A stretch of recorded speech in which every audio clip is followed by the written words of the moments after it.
ಜ್ಯೋತಿಷ್ಯ ಶಾಸ್ತ್ರದ ಪ್ರಕಾರ ಪ್ರತಿ ರಾಶಿಗೂ ಒಬ್ಬ ಗ್ರಹ ಅಧಿಪತಿ ಇರುತ್ತಾರೆ. ಆ ಗ್ರಹಗಳಿಗೆ ಅನುಗುಣವಾಗಿ ಪ್ರತಿಯೊಬ್ಬರಿಗೂ ಒಬ್ಬ ನಿರ್ದಿಷ್ಟ ಆರಾಧ್ಯ ದೇವರು ಅಥವಾ ಅಧಿದೇವತೆ ಇರುತ್ತಾರೆ.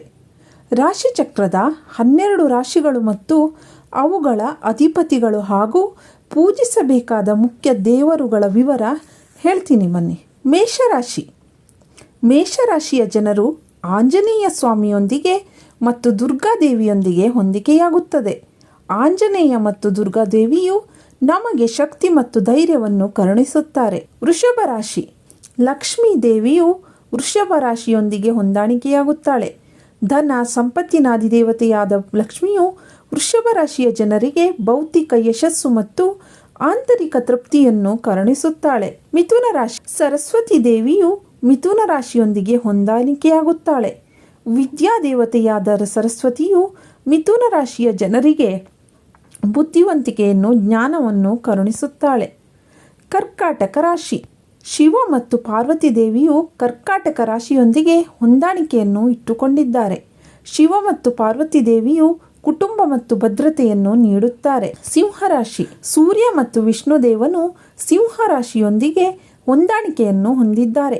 ವಿಷ್ಣು ಮತ್ತು ಸೂರ್ಯನು ಈ ರಾಶಿಯವರಿಗೆ ಶಕ್ತಿ ಮತ್ತು ಸಂಪತ್ತನ್ನು ಕರುಣಿಸುತ್ತಾನೆ. ಕನ್ಯಾ ರಾಶಿ. ವಿಷ್ಣು ಮತ್ತು ಗಣೇಶನು ಕನ್ಯಾ ರಾಶಿಯೊಂದಿಗೆ ಸಂಬಂಧವನ್ನು ಹೊಂದಿದ್ದಾರೆ. ಇವರಿಬ್ಬರು ಕನ್ಯಾ ರಾಶಿಯ ಜನರಿಗೆ ಜ್ಞಾನ ಮತ್ತು ಸಂಪತ್ತನ್ನು ನೀಡುವರು. ತುಲಾ ರಾಶಿ. ರಾಧೆ ಮತ್ತು ಕೃಷ್ಣನು ತುಲಾ ರಾಶಿಯೊಂದಿಗೆ ಹೊಂದಿಕೊಂಡಿದ್ದಾರೆ. ರಾಧೆ ಮತ್ತು ಕೃಷ್ಣನು ತುಲಾ ರಾಶಿಗೆ ಸಮತೋಲನವನ್ನು ತರುತ್ತಾರೆ. ವೃಶ್ಚಿಕ ರಾಶಿ. ಕಾಳಿಯು ವೃಶ್ಚಿಕ ರಾಶಿಯೊಂದಿಗೆ ಹೊಂದಾಣಿಕೆಯಾಗಿದ್ದು ನೋವನ್ನು ಶಕ್ತಿಯಾಗಿ ಮತ್ತು ಭಯವನ್ನು ಉಗ್ರ ಆತ್ಮನಂಬಿಕೆಯಾಗಿ ಪರಿವರ್ತಿಸುವ ಕಲೆಯನ್ನು ಅವಳು ವೃಶ್ಚಿಕ ರಾಶಿಯವರಿಗೆ ಕಲಿಸುತ್ತಾಳೆ.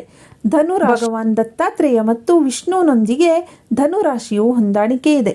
ಅವರ ಆರಾಧನೆಯು ನಿಮ್ಮ ಜೀವನ ಪ್ರಯಾಣದಲ್ಲಿ ಆಧ್ಯಾತ್ಮಿಕ ಉದ್ದೇಶ, ಉನ್ನತ ಕಲಿಕೆ ಮತ್ತು ರಕ್ಷಣೆಯನ್ನು ನೀಡುತ್ತದೆ.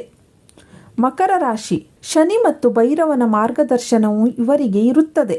ಮಕರ ರಾಶಿಯವರ ಸ್ಥಿತಿಸ್ಥಾಪಕತ್ವಕ್ಕೆ ತಕ್ಕಂತೆ ಫಲವನ್ನು ನೀಡುತ್ತಾರೆ. ನಿಮ್ಮ ಶಿಸ್ತನ್ನು ಚುರುಕುಗೊಳಿಸುತ್ತಾರೆ ಮತ್ತು ಕರ್ಮದ ಸಮಯದೊಂದಿಗೆ ನಿಮ್ಮನ್ನು ಹೊಂದಿಸುತ್ತಾರೆ.